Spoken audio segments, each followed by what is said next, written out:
Good morning. Welcome to Mitchie's Motivational Monday. How is everyone today? I hope you guys are doing good. It was a beautiful weekend. Got some stuff done around the house, started the painting process. Gonna totally change the look of this home.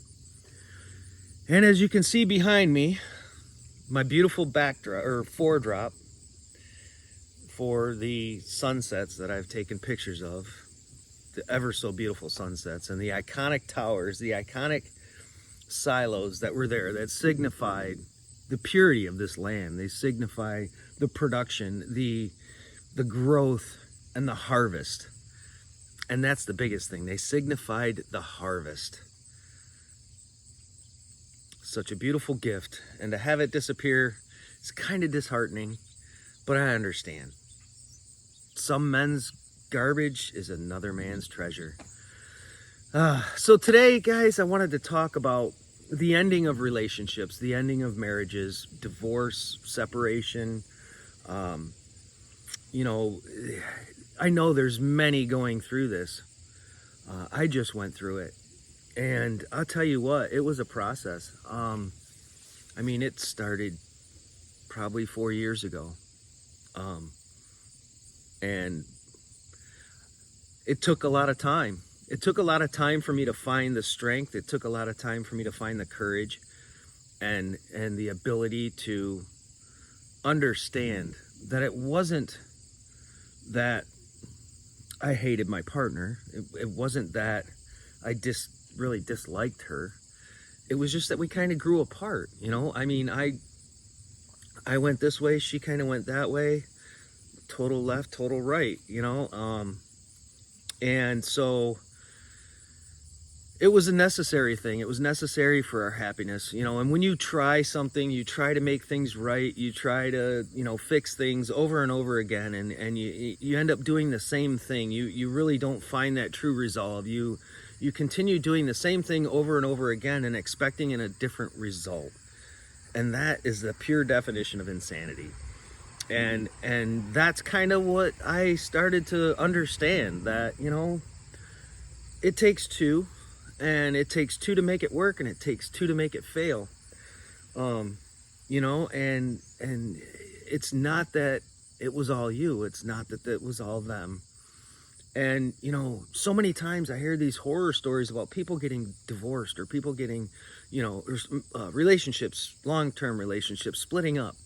And I hear these horror stories about, the battles and the fights and the anger and the hatred that gets thrown back and forth. And it just breaks my heart. I went at this with the pure intentions of each of us deserving to be happy. Bottom line, we each deserve to be happy, and we couldn't seem to find happiness with each other. I couldn't make her happy, and she couldn't make me happy. And I'm okay with that. It's just how it was. 30 years to be with someone is a long time.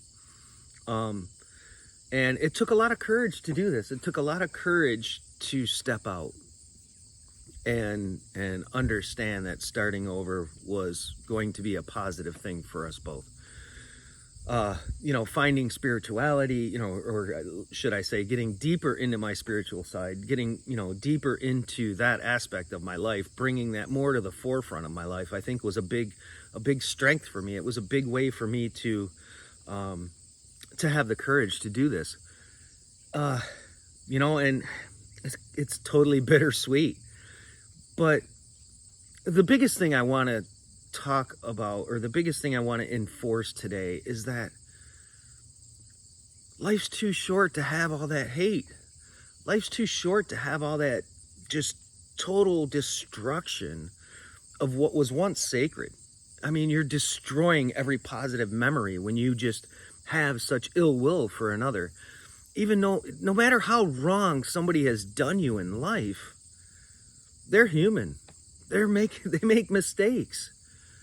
And it's our job. It's our responsibility to accept that and to forgive and to move on with grace. Have grace.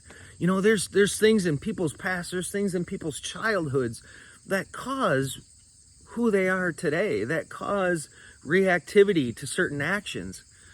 And if they don't take the energy and find out what those things are, if we don't understand our past, if we don't start analyzing why we are the way we are, or the way we act or react to things, if we don't do that, we'll never heal. We'll never heal that past. That past will always control our reactions. And so it's important to look at that and understand that and have grace. And kids are the ones that mostly suffer from those toxic divorces, the toxic battles that happen.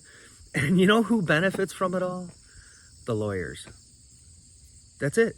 They're the only ones that benefit from it. Fortunately, I had the blessing of both of us coming to agreement, both of us coming to the conclusion, the same conclusion, and finding grace for each other. And it was good.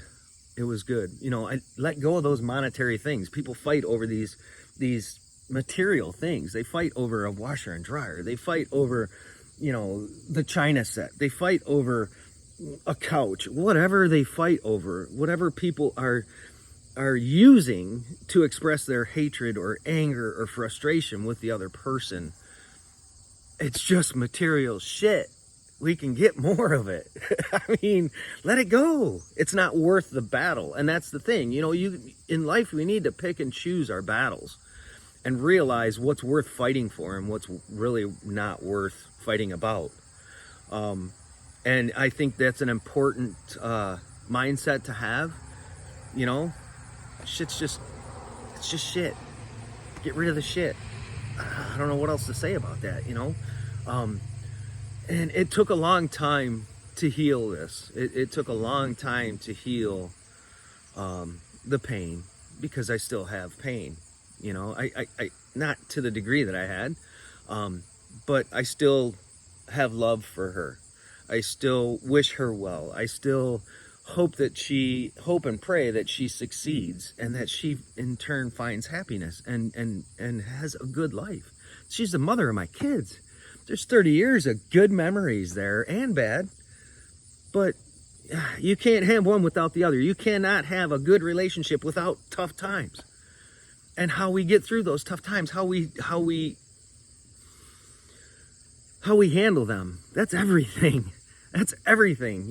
How you recover from a bad interaction or a bad experience. That's what separates us. That's what, being strong isn't like, well, hang on. Being afraid, just because you're afraid doesn't mean that you're weak, but having the courage to stand up to that fear and to overcome that fear, that's where the strength is at. And I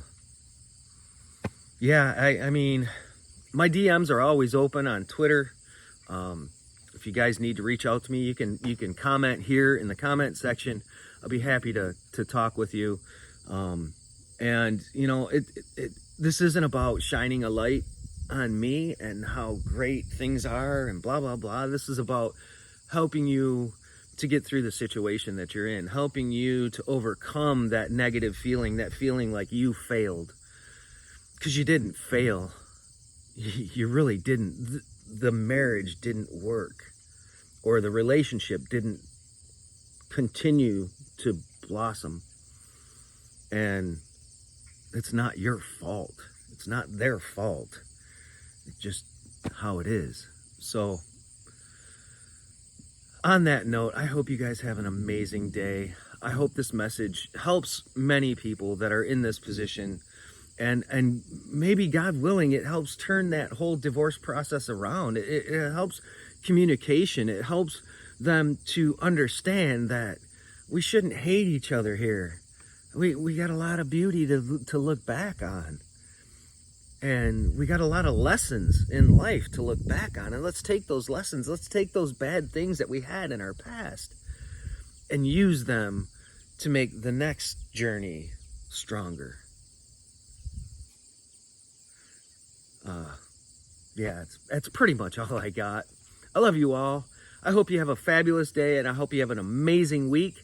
And I hope you're lifted up today, and I hope that you have the courage and the strength to keep moving forward.